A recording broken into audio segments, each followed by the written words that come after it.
There is a thought I keep catching myself inside, that somewhere a little further down the road sits the thing that will finally make sense of everything. A house, an apartment, a car, a milestone big enough to land on. And then I tell myself, I'll know what happiness actually feels like. I've reached a few of those points already, and every time the same quiet question is waiting at the door. Is this it? Did anything really move? So I set the next goal, I start running again, and the cycle quietly resets. What I notice, and this is honest, not clever, is that the rush lives in the going, not in the arriving. The brain adapts so fast that the new becomes ordinary almost the second you touch it. The milestone is real for about a breath.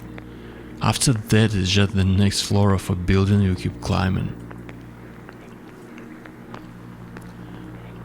This past year was a hard one. A long depression, a lot of upheaval. I lost myself for a stretch of time I'd rather not measure. The big questions came in: what is a person really? What is this I? What am I rebuilding from? On the outside, not much has changed.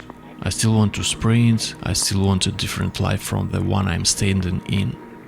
But I'm trying, more than I used to listen for what the actual I underneath wants.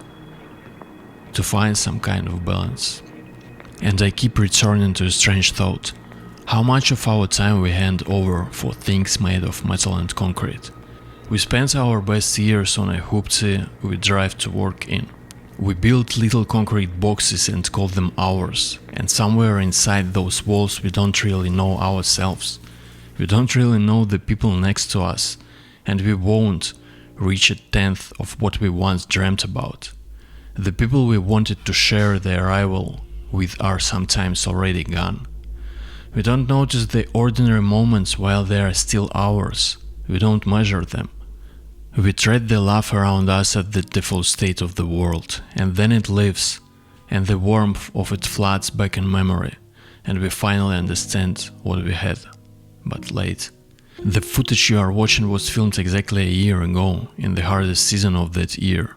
I'm not sure I can fully explain what it means for me now. The most ordinary day, and it feels like the best day I had. I rented a small cabin in the woods with my closest friend, with a small dog who has come to mean more to me than every achievement I've collected. He's part of the story. There are not really words for it, and I'm okay with that. The house, the trees, the quiet, worth more than thousands, worth more than millions, worth more than any number I can stack on top of itself. In this race that was handed to us, we have forgotten that the most essential things were already in our hands, that they're free, that they're, in the older sense of the word, priceless. A lot of what we chase comes from outside us. The propaganda of the successful life, smiling faces beside villas by the ocean, smileless faces holding a watch, a bag, a logo. The question I keep asking quietly is, what is any of that actually worth? Most of us will never reach that kind of financial summit. Does it make us less whole, less capable of happiness? At the end of the road, you will not remember the bag, the shirt, the car. You'll remember moments with the people who were close to you. And that kind of memory is again priceless. So why is it never enough? How do we get to the place where I can say honestly, I am living this, I value it, I see small joys, I am quietly proud that I am here at all? We need to learn how to live. Reality and the Instagram picture are not the same room. I'd like each of us to stop for a second and ask the simple things. Who am I? Why am I here? Why am I chasing ideas that were placed in my head by other people? Why can't I just be myself? This dog and I, we are worth more than what they are trying to hammer into us. This dog and I, we are ordinary creatures. We just want to be at peace. I want to be the version of me I'd actually want to be. That might be the hardest thing in life. To accept yourself, to stop measuring yourself against the room, to move into a different kind of awareness. To understand what the word human might really mean. I am a human and everything I have already is a kind of achievement. I was born, I am here, I feel. I don't want to be a robot, I have emotions, I am allowed to feel this life. That's how I know I am alive. I already have everything. And you, we already have everything. And we have everything together. So, I look back through the footage I've shown you. It's strange how the simplest moments hold this much warmth. And it stops me a little, that this small, fluffy creature beside me carries more meaning, more emotion than every distant goal I've been running toward. Or that I'm still running toward. I am not pretending to be done with the running. No palace, no supercar will give you the kind of stillness a small animal in your lap will. It's almost funny that something so small can hold so much, and we could learn from them.